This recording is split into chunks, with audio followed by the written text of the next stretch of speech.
Well,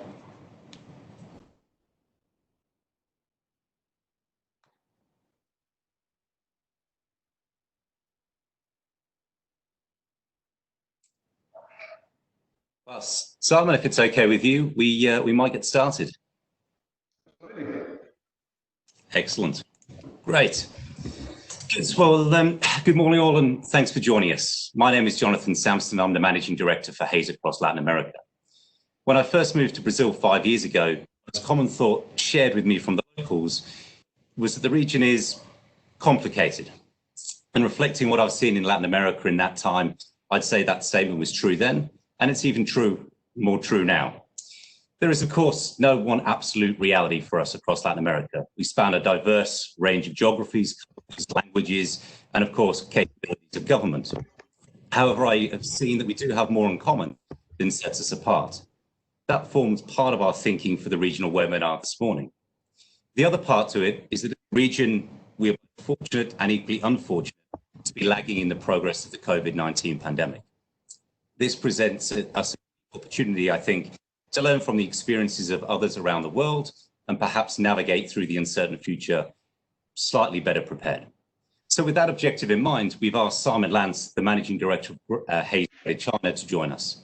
Simon was, of course, the first executive in our business to face the coronavirus pandemic and equally emerge on the other side, although maybe I'm being a little bit optimistic with the emergence on the other side, Simon. However, you are also uniquely positioned due to the fact that our business is the provision of talented professionals into leading businesses. This allows him to provide insights into the best practice he has seen across all industries in Greater China and beyond. So Simon, thanks for joining us. You're welcome. Thanks for the invitation. Happy to be here. No, it's great, and it's interesting. In the pre-webinar sound check, we were looking at the contrast between you're there in the office, albeit late at night, and I'm still stuck here in my home office on my balcony, which heats up to about 30 degrees very quickly. So I guess already we're off to a good start in the different realities we're facing.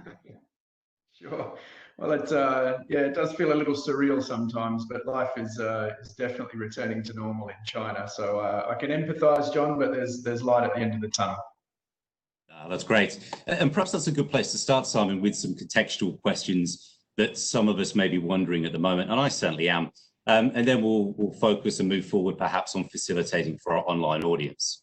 So if you do have any questions from anybody out there, please submit them through. They can be in Portuguese, Spanish or English, but if you do submit them in anything other than English, please don't hold me too accountable for my translation. So Simon, let's kick us off.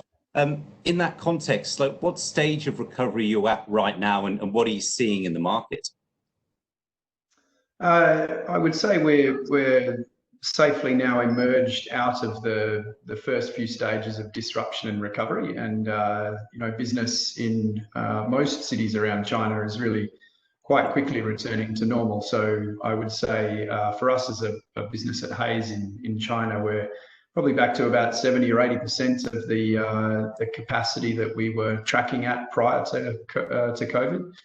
And we've obviously been through a few waves of disruption and recovery there. So I'd say we're somewhere around phase 4 or 5, but I've almost lost count now.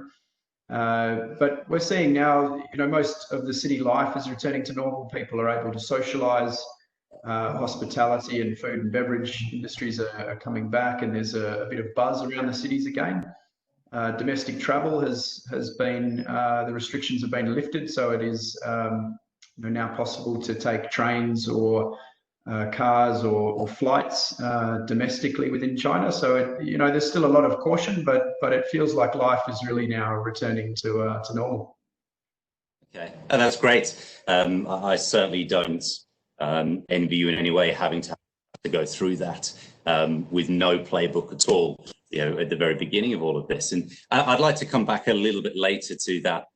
I think the natural anxiety that you would be experiencing, that the team would be experiencing, and how we could lead through that. But I guess from a personal perspective and where I see LATAM at the moment, I feel like we're edging closer. I think in this call, perhaps both of us will avoid whether we think things have been good from a health perspective or good from a government perspective, but let's focus on the business and the commercial realities. I've certainly enthused over the last couple of weeks about indicators that say we're starting to turn a corner here. But equally, I've been saying the same thing for 2 or 3 weeks now. When did you know that you'd really turned a corner?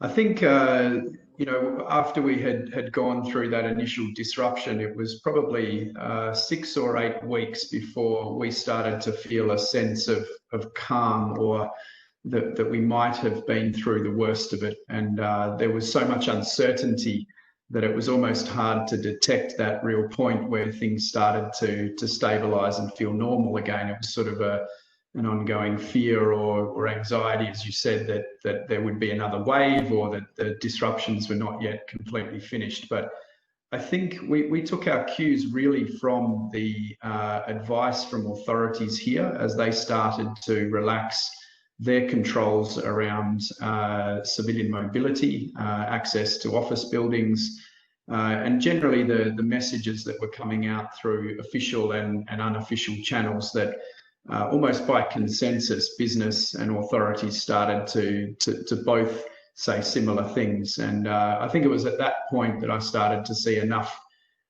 correlating opinions and commentary aligning to think, okay, we may be progressing. But it's a very tentative, cautious optimism that started to creep in, and we were certainly overly cautious, I think, and probably quite rightly so. But it was almost a gradual day-to-day, week-to-week confidence that builds as you start to see that things are stabilising or returning to normal. That had a little bit to do with the official statistics around case numbers. But for me, it was probably more the business confidence that as that gradually returned, and we started to see that in a number of sectors, that we started to trust a little bit more that we were perhaps through the worst of it. Good. And one of the realities we face here, again, to provide you some local context. So in Santiago, for example, we were moving around what are effectively provinces and locked into a hard quarantine based on the data we were seeing. And then all of a sudden, the office area where a lot of our team lived, that opened up. And then 3 weeks later, it went back into a hard lockdown, and it's been there for 4 weeks. And that type of uncertainty in that sense, forward, then all of a sudden 2 backwards. Did you experience anything like that throughout the time? I actually feel a little bit guilty saying this, but no, our progression was gradual, but it was linear, and the lifting of restrictions and the return of business was staggered quite cautiously and gradually. And touch wood, a lot of people here are a little bit concerned that perhaps there is a risk of a second wave, but we haven't really seen that. There was a few scares. We start to see a community cluster that develops and a city goes on a little bit higher alert. But we're quite fortunate, really, in that the recovery seems to have been linear rather than up and down. Okay, good. And again, as you say, I don't feel guilty about that, Simon. I think you've been through so much. Anyone's entitled to a more optimistic outlook. It's the team in China for sure. Can I ask you a personal question on this? And this is about persons, but and I guess this is one. What was the worst day for you as a leader? Like throughout all of this, like personally in your role there managing the business, what was I don't want to use the phrase darkest spot. I don't think that's right, but what was the worst day for you if you can recall? Look, I remember it very clearly and fine to answer. I'm sure there are people out there that would be going through tougher versions of what I did. But when I returned to China, my family was still in Europe, and as a leader, having to balance those sometimes competing priorities between family and their safety, and return to China at some point. And then trying to take care of, hundreds of staff here in China, all at different stages of recovery and stress. And the toughest day for me was actually when my wife and daughter were coming back into China, and the quarantine restrictions on arrivals from international flights had really just escalated. And there was so much uncertainty there over what sort of quarantine they would need to go through.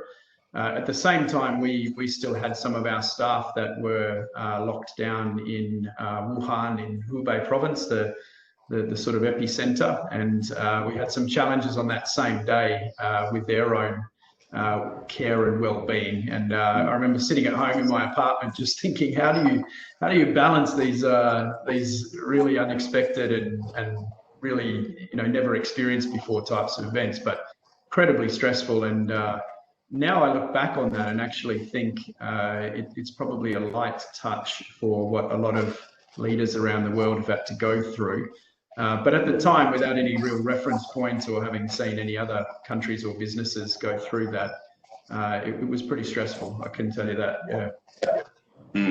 Yeah, absolutely. And in fact, I recall a conversation we had at the start of this, and just for full transparency, Simon and I have known each other for many years and served on the Asia board for Hays for a number of years together. So I've been in contact with him, and Simon gave me a great piece of advice at the start that said, if you don't look after yourself, if you don't get that balance right, you know how to lead your team through this whole process. And that's something that stuck through, like with me throughout this, and something I tried to pass on to my leaders across the region to ensure that, whether it's eating healthily, getting some exercise, getting your head out of the business at least for a few minutes a day, can make a really tangible difference. So my personal thanks, Simon, for that advice, because I think that was... You're welcome.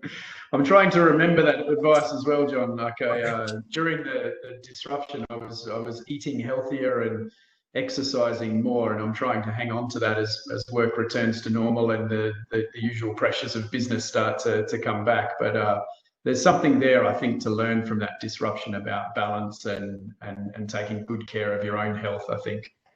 Yeah.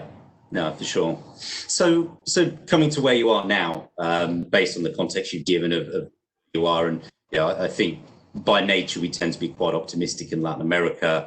There are without doubt going to be bumps, there's going to be uncertainty, there's going to be setbacks for us. We're actually, to a certain extent, quite well equipped to deal with that because we're used to that as part of our kind of history here.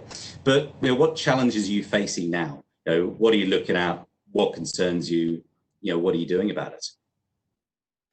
I think that the stage that we're at now is really trying to understand how our markets have changed. And, as simple as a task as that sounds, it's really quite complex. And we as a business are spending a lot of time talking to our clients to understand how their businesses have been disrupted and how they're adapting to that change. And there's not really one size fits all, but change is the common theme there. So we as an organization are really having to adapt and build in flexibility to our traditional business models and really try to understand how our clients are operating and what sort of services they need from us in a radically disrupted market. And that's taken on so many different forms over the last few months. We've been a counsellor to some of our clients and connecting them with services that we have access to, whether that's mental health or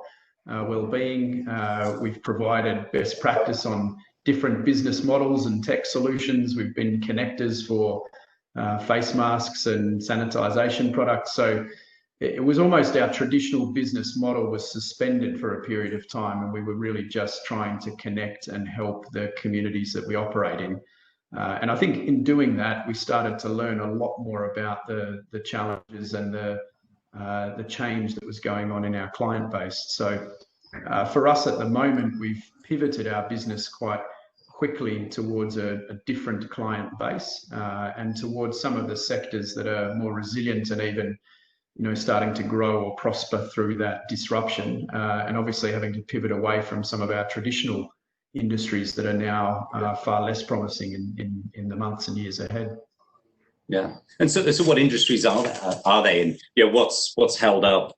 What have you seen kind of flatten? And my personal experience is that some areas of the market we expected to be very soft at the moment have actually been booming. I'll give doing some research recently on the marketing and advertising industry, particularly out of Bogota and Colombia, and that's in fact one of the busiest industries according to demand right now, and that was unexpected for me in this situation. So from view, and we are not like for like, of course, but what industries have held up? What's been softer than you expected, and where do you see our future as a potential? Yeah, well, I think I mean it's going to vary a lot by geographic region and country, but there was a really interesting trend that I think might hold true around the world, and for us that's been the pivot towards domestic, local-owned enterprise, whether they are multinational firms or privately owned, but Chinese-owned enterprise is adapting and evolving and prospering far more quickly here in mainland China than a lot of their multinational competitors. And that's probably part of an ongoing trend of Chinese enterprise and the growth in their market share. But I was sitting at a CEO roundtable a couple of days ago with managing directors and CEOs from foreign and Chinese firms, and the discussion was really quite lively and settled on more to do with local decision-making authority and multinational executives feeling that the challenges of managing global stakeholders and needing multiple approvers to local decisions, particularly in a time of crisis, was really holding them back from growth or fast change in China. And the executives from Chinese-owned enterprise obviously don't have that challenge. Their board members and executives are here. Decisions are made in the moment and very quickly. And it was really interesting to see across all industries that trend seemed to be really true. So I imagine that may also apply in Latin America or in other parts of the world where senior decisions, if they're made remotely or offshore or in a headquarters that's located elsewhere, that time and authority starts to become a little bit challenging if the local business lead needs to move or adapt or change quite quickly.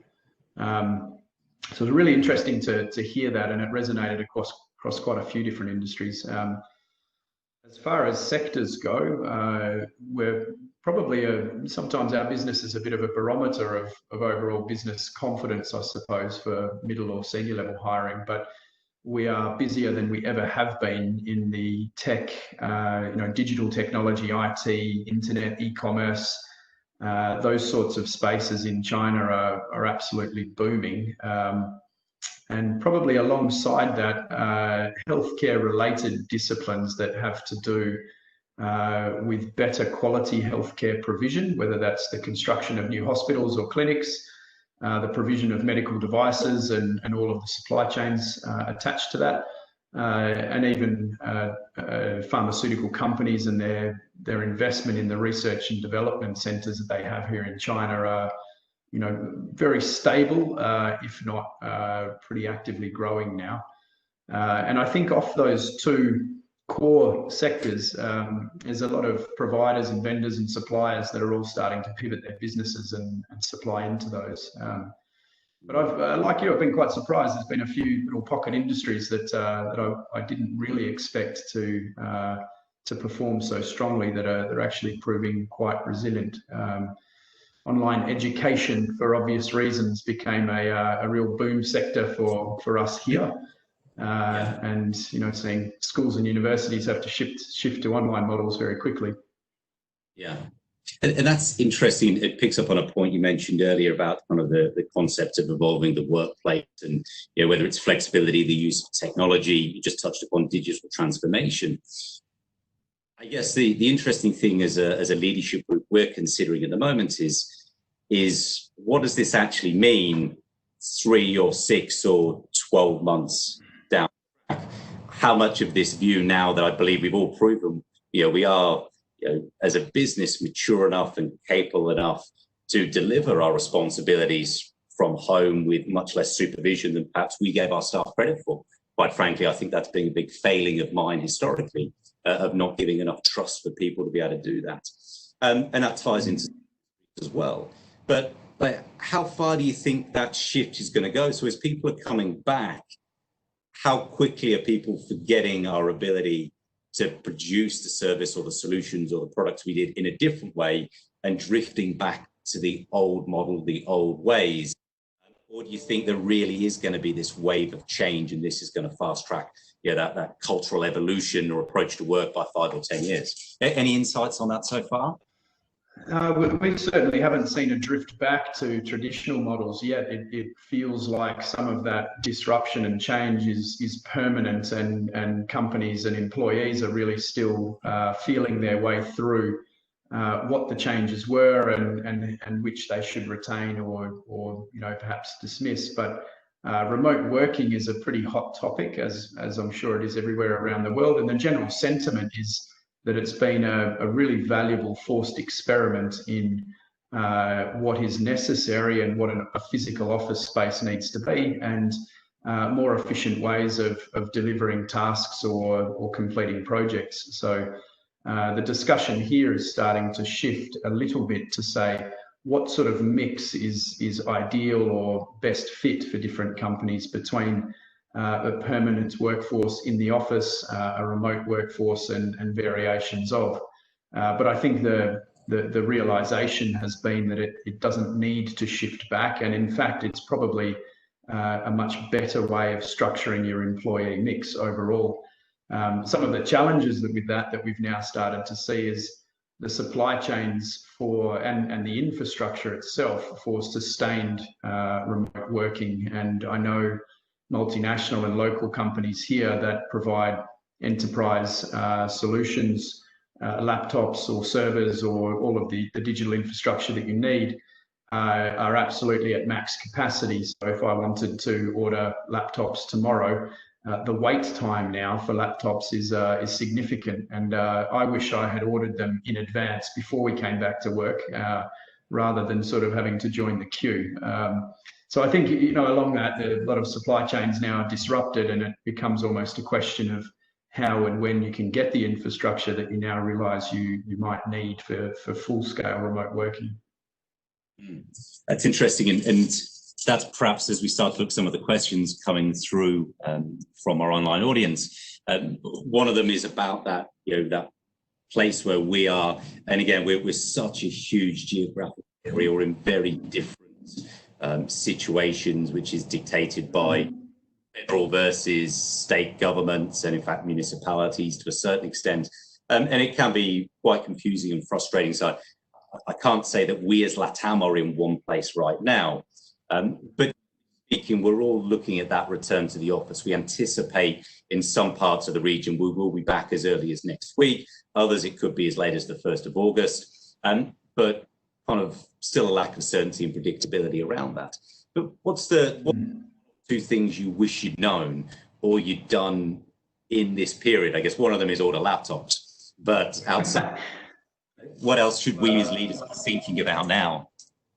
Yeah, I think, we went into this without any real plan or precedent. So a lot of the assumptions that we made about our technology infrastructure and the way that we would manage people through a business disruption event were quite honestly completely wrong. So if I had had my time again, testing or experimenting with some of those ideas that are in a business continuity plan would have been brilliant. Hindsight is a wonderful thing. But I think the challenges for us were not so much technology, it was more the way that we operate as a business, and then how we capture human interaction, creativity, project working teams across a digital infrastructure. And I think if I had my time again, in the first month of returning to work, I would have spent less time thinking about the business elements and a little bit more time thinking about the human connectivity of it all. And it's fine to give someone a laptop and a webinar platform or a video conferencing tool, but spending time with them to make sure they're familiar with it if it's a new product, and then almost participating in some of those project groups to make sure people are familiar with it would have been an enabler for us. And I think, now coming out the other side of that a little bit, there's almost too much video, and people spend an incredible amount of time in video conferences, and they are easier to book and easier to invite a lot of attendees. But I have questions now over whether they're essential and, what's a good balance really, I think is a good question.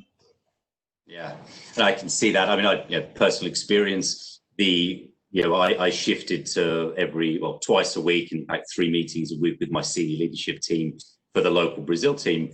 And it does feel like those meetings are now down to 15 or 20 minutes. And there's this question, am I evolving to put something in place that's appropriate for today, not what was appropriate 2 months ago, and stepping back to look at that again. And interesting that, which circles back to a point you made earlier, this idea of the kind of command and control structure, which been doing this for the best part of 2 decades, are probably quite familiar with. It does take a certain amount of personal evolution for us to relinquish that control in a very short period of time, I think, and empower our leaders and then support and develop them, whilst also balancing that day-to-day pressure of that we still need to drive the short-term business right now because results. Yeah. Like how do you right of developing, empowering your leaders? How do you still maintain an appropriate amount of, I'll call it, compassionate pressure that understands the reality of it? How do you pull all that together? If you can answer that for us, then we can probably.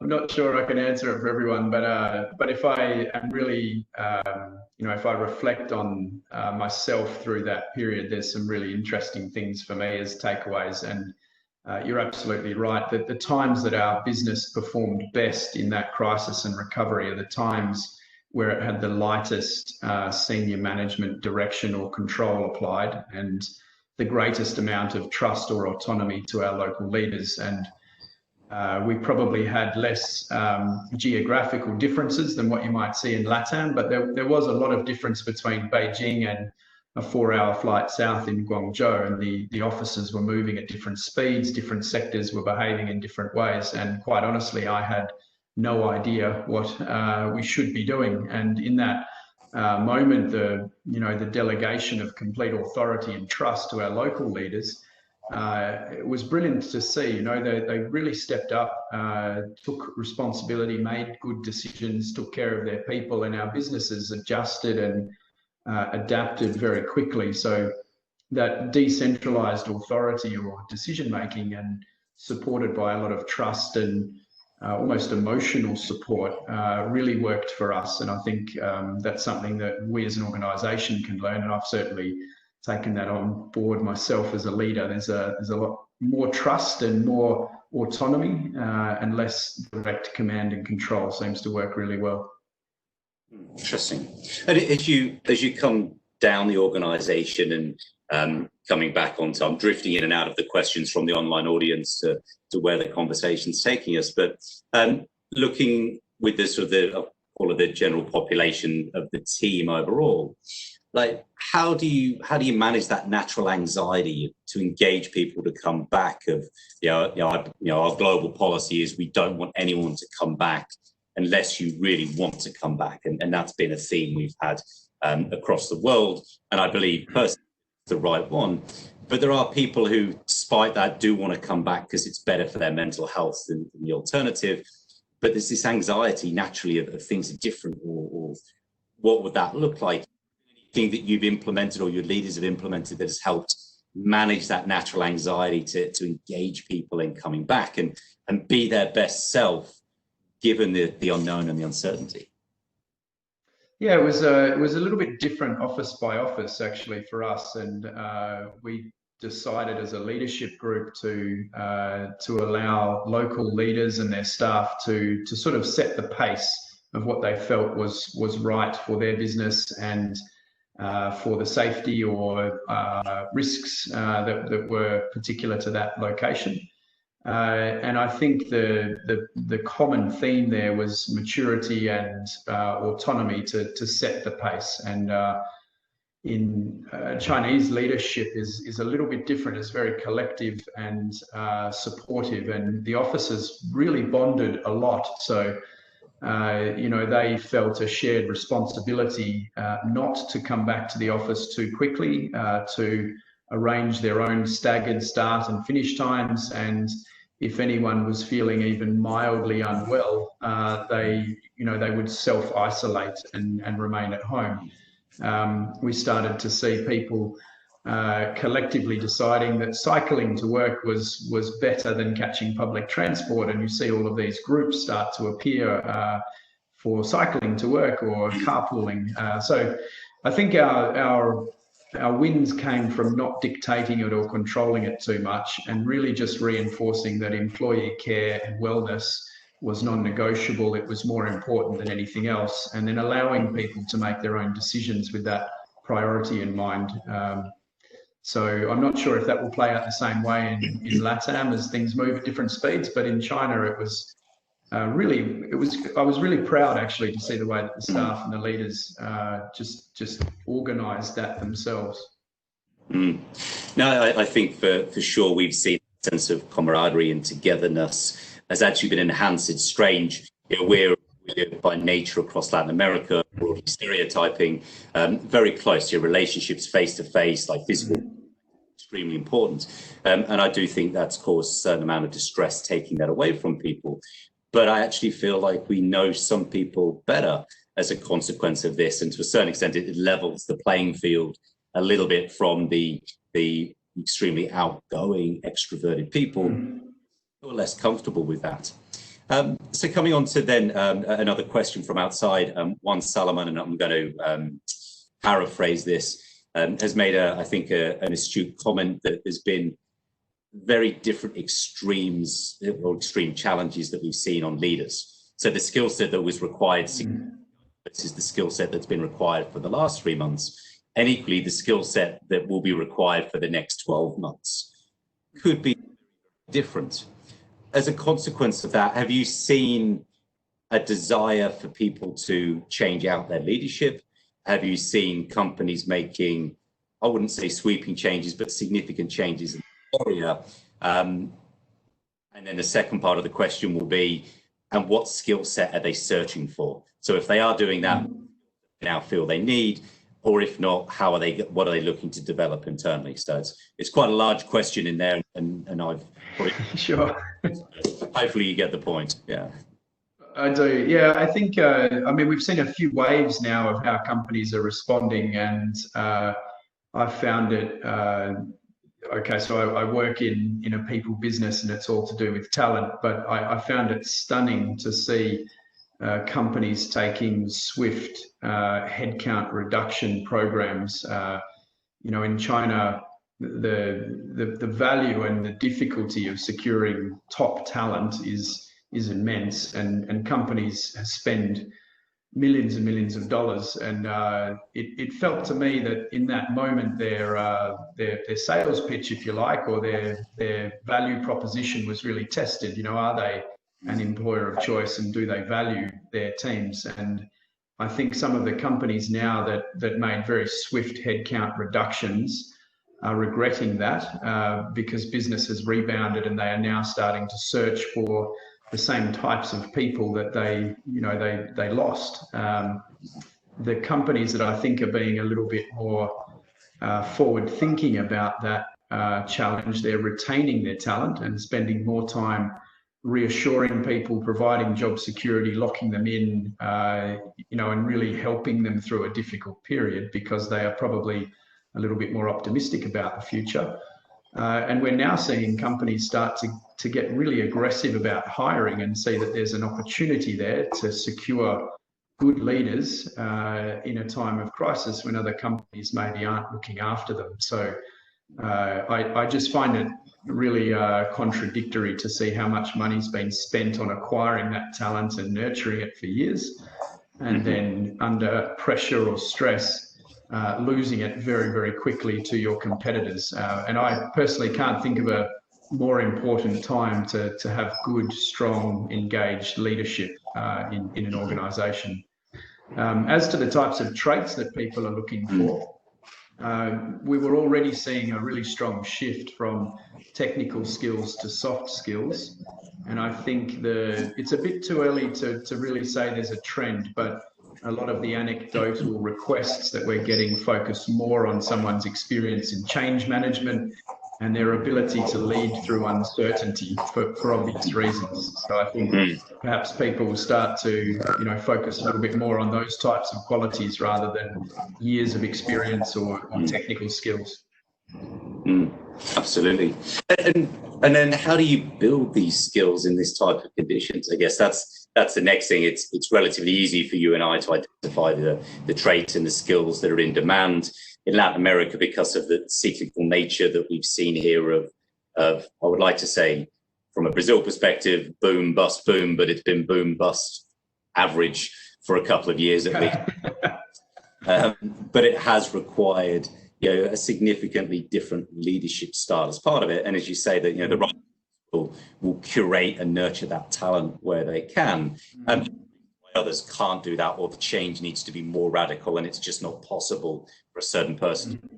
But if you've got a leadership group or individuals that you believe have that potential, how do you get them there quickly enough, given the urgency and the importance of the current situation?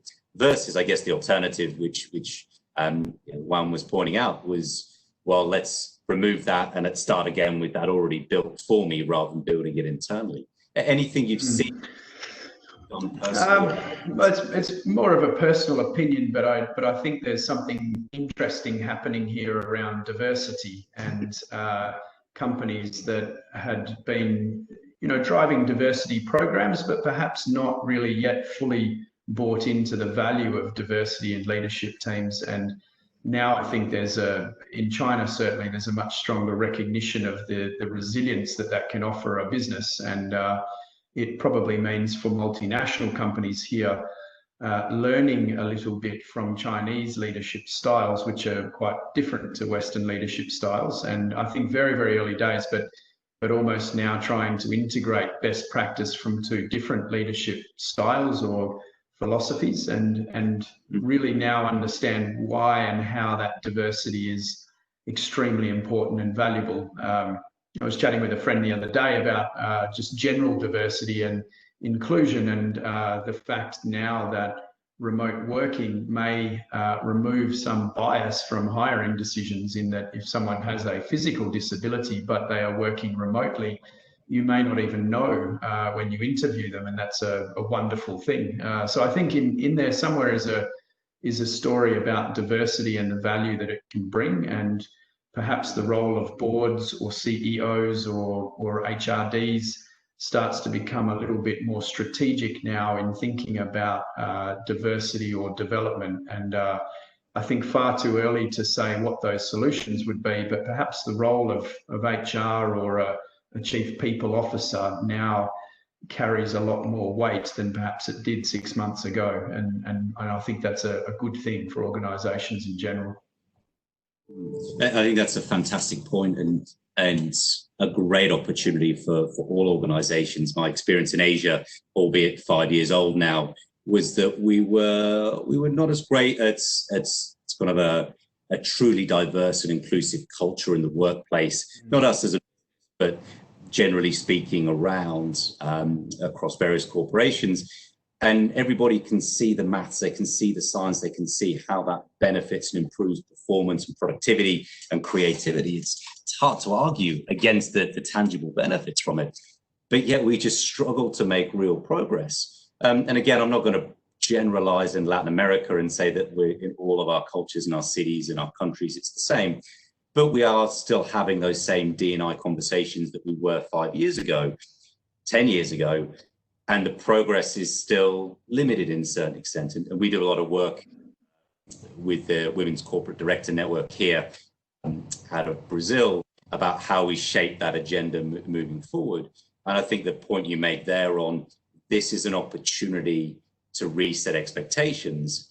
And also by nature, we're going to need different perspectives. We're going to need different leadership styles right now that are going to come together to drive the business. Yeah, I've certainly seen in the last the broad range of individual perspectives about what we're doing as a business, what society is doing, what government is doing, what health institutions are doing, and people's view as to whether that's appropriate or not. From the very extreme of no one should go back into the office and we shouldn't let them until this thing is complete, through to we should be back in the office, and it's a personal decision. And I think understanding all of that, it takes a certain ability And if we have the same historic leadership approach with the same entrenched views, I think we're going to struggle personally to actually be able to engage the broad populations that we have in our respective businesses and engage and motivate them in this very challenging time. So it feels to me like that should be a top 3 agenda item if it wasn't there already for the board. Now is the chance to enhance that and drive it forward. Yeah, I couldn't agree more, and I think every leader is probably aware of some of the inherent biases that they carry, and that impacts your decisions. It's part of what makes a leader successful in their career. But I think the role of HR or advisors in those fields to help see diversity as a strategic priority, whether local leadership teams realise it or embrace it or not, I think that's gone up a level now, and you can see businesses around the world that have diversity are far more resilient. I know even just for our medium-sized organisation in China, it's been incredible to look at some of the challenges we faced and accept that I can't solve something, but my director in Beijing or my director in Shanghai can, and we're working a lot more collaboratively than we did previously. And it's actually just a really good feeling to have a little bit more of a collaborative team and understand that everybody has strengths and weaknesses, and that's not a good or a bad thing. But yeah, so I take a personal interest in getting that diversity and blend and trust and collaboration going, and I think there's a powerful trend in there. It is, absolutely. And that sense of purpose, have you seen that become more relevant in the last couple of months, or it was already highly relevant? And what's your view in general? I mean, we went through a few different stages in as a business when we were first returning to work and looking to re-establish our own business operations. The reality was most of our communities were still really hurting. So connecting with people to ask about hiring intentions or their career ambitions was completely inappropriate. People were still in a state of shock and trying to understand what was happening in their country and in the world. And we, as a leadership team, shifted our purpose to be community support, and we dismissed all revenue generation or normal operations and said, let's just go and support our communities and see how we can help. And I think the staff almost breathed a sigh of relief that they didn't need to go drumming up business. They were just there to help. And out of that, I think there was a really good feeling about the company and its value systems and why we were doing the things we were doing. That was a lot easier for us than some other companies. We had a strong financial position prior to the disruption, and we didn't really have any cash flow issues as an organisation. So for us, it was perhaps possible. Some companies may not have that luxury, but it was nice to shift the purpose a little bit. Yeah, no, that's excellent. And I remember you telling me over a conversation how that brought the team together to a certain extent as well. Very much. Okay. So just moving through to some more questions that are coming through, and kind of collated them and amalgamated into looking to market opportunities now, and we might shift gears a little bit into that area. And you touched upon it a little bit about what was emerging earlier on. But if you had to look at, the difficult to put on the spot like this, but the top 3 sectors right now, which are as close to normal as they could be, and then what's yet to get there? So digital technology for us in China was already pretty integrated as a country and economy when it comes to e-commerce and everything in that ecosystem. But that now has dramatically accelerated, and there are all sorts of spin-off businesses from that, from the physical infrastructure to 5G network rollout and designs to all of the commercial retail or luxury goods or food and beverage. So anything in that sector is really, it's busier than it was before coronavirus. And we're seeing particularly the local Chinese companies really invest quite heavily in that. We did see, perhaps I wasn't expecting it, but it kind of makes sense now, but we saw a lot of companies invest in their supply chains and, recognizing now that integrated global supply chains are more challenging than they were previously, and rapidly looking to reset or restructure their supply chains so that they can get the raw materials they need to manufacture or produce. So that's been quite an interesting market for us. I mentioned life sciences and pharmaceutical. I wouldn't say that's booming. It's just very steady, and we're still seeing a lot of investment in research and development. And then probably the one that may have parallels all around the world, but companies now, as they get back to business as usual, investing really heavily in their sales and marketing commercial functions to kind of kickstart their business again. And that's been a very strong market for us across Greater China into Hong Kong as well as mainland China. Okay, good. And there's a question from Jose Luis just around that from Mexico, and just how that compares to what we're seeing in Latin America.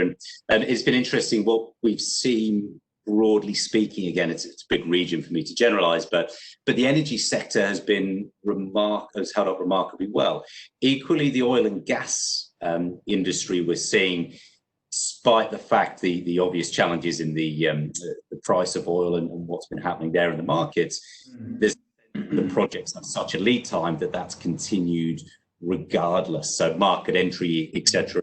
If you're setting up a new gas port or the likes, you're already there and you're already committed. And there has been a sense that we'll be in this for a finite period of time. Maybe it's 2 months, 3 months, and maybe recovery is 2 years away. But that sense of the real impact, and people haven't been prepared to necessarily stop that.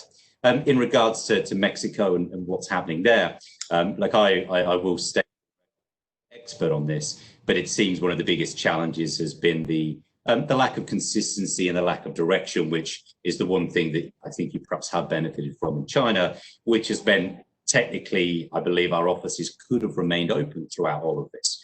Now we could technically back in with a third of our staff, but from a company perspective, it's not something that we felt was right for the organisation of our type for what our employers wanted us to do. But it does for me, if we look at the leading indicators in Latin America, because there was a recruitment related theme to the question about when does recruitment come back and what does that look like. I'm going to make the bold statement that I'm calling the bottom of the market 2 to 3 weeks ago in regards to recruitment. Okay. All of our leading indicators have demonstrated in the current context, material and consistent uptick for the last 3.5 weeks. And we believe it comes from a number of different things. Firstly, a sense of optimism that we have turned a corner and that there's some light there. We don't know when we'll get to that light, but people are starting to move forward. Equally, with global businesses, we found that they froze their recruitment and their hiring needs earlier than the domestic businesses, because we weren't feeling this week of March, but the rest of the world was. So our deceleration happened initially from the global businesses where head offices said, no, we need to freeze this. And then so we anticipate that will reverse out. And so we could take our Mexican business specifically, and we do see some interesting opportunities. The automotive and manufacturing and related supply chains have restarted in part because of the demand from the US. But we do see an interesting opportunity to reconsider where our trading partners actually come from. So I don't know that. My understanding is the Belt and Road kind of ends in Mexico fundamentally from at least China's perspective. Do you see this as an opportunity for Latin America, like China relationships to move forward? And if so, like where could you see those opportunities for us? Yeah, I would say without question, there's opportunity there.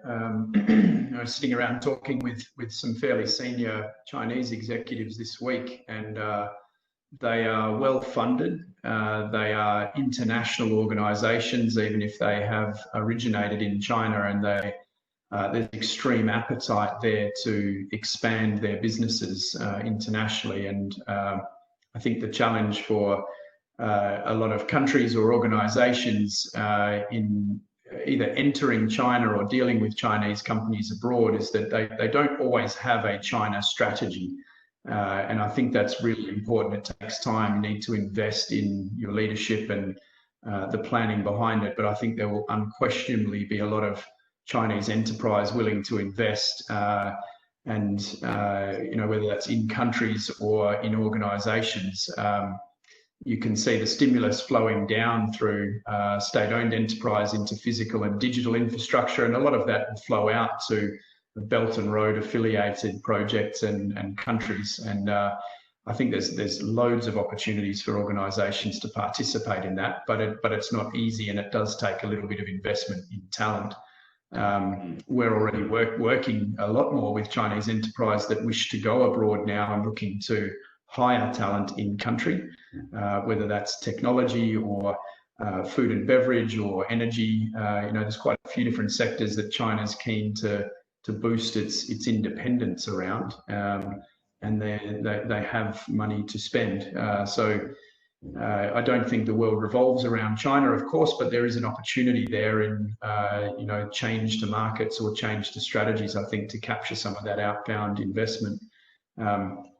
Chatting with a vice president of a private equity fund here, who was saying they have more cash right now than they know what to do with, and they're shopping globally for companies or assets. So that there's an opportunity there, unquestionably. Great. And then coming back briefly, there's a question from Liliana about older professionals in the workplace. And there's a view, and I think completely justified one, that they've been through various crises before. They have a resilience and ability to navigate through this. Stereotyping, but broadly speaking, experience does tend to give you a certain amount of resilience to go through this and understand how you get through to the other side.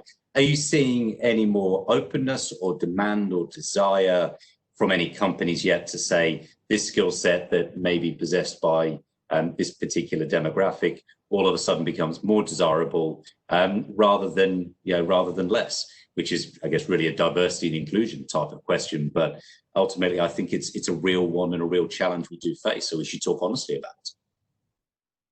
I think I intuitively agree with the sentiment behind the question, that some of those life skills, if you like, come with experience and age, or having been through difficult times before. Not yet in China. I haven't seen that, and I think there's a few different reasons for that. The real growth of China has really been over the last 20 or 30 years or so, and a lot of the leadership is a little bit younger than you might find in other mature markets. So I think there's almost just been this unrestrained growth over the last 30 years, and people moving into leadership roles a little bit earlier than they might in continental Europe or the US.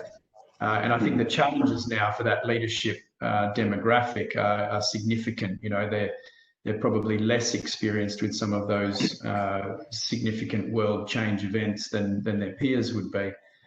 So again, I think it does come down to diversity, and multinational companies that have those skill sets in one region. The question for them will be how they leverage that to support regions where they don't. But I haven't yet seen an out-and-out trend or discussion thread happening amongst the leadership people I talk to here to say that's a target area for them, but I would intuitively agree with it. Okay, great. And probably the last question, I imagine, before we sort of wrap up and run out of time, but Jago's asked a question about tourism.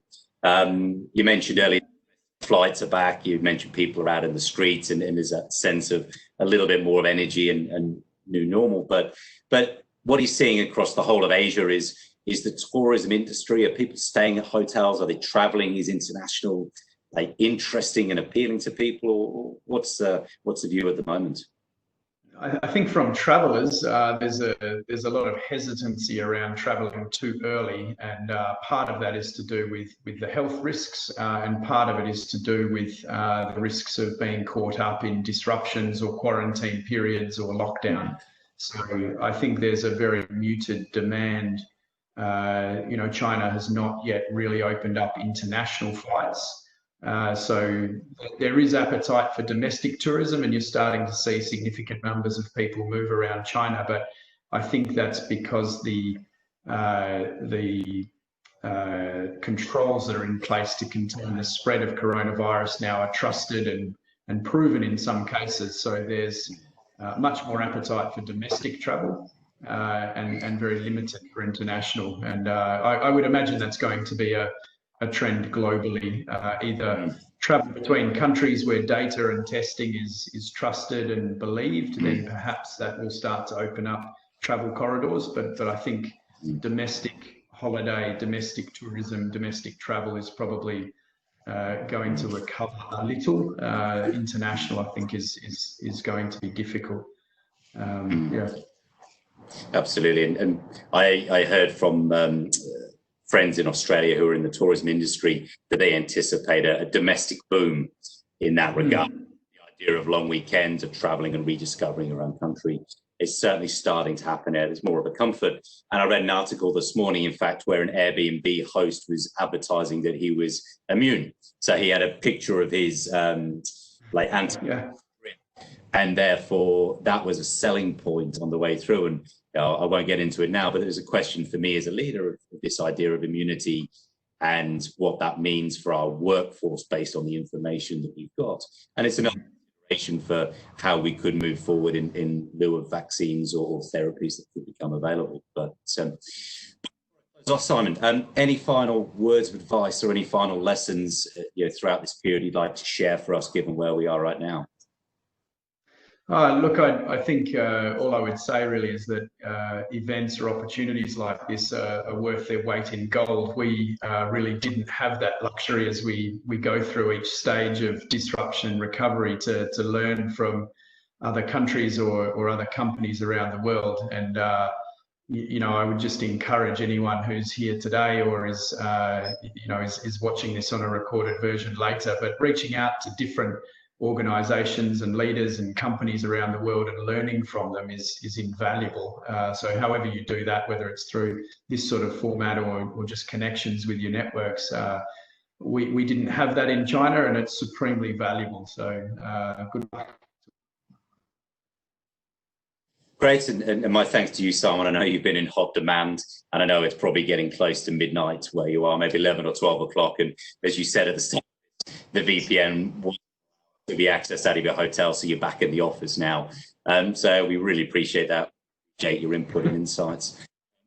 An evolving reality right now as progresses, that continue for a while, and this type of opportunity is great. I'll personally make myself available. I'm sure Simon will, for anybody on this call who'd like to follow up with specific questions or support we can provide.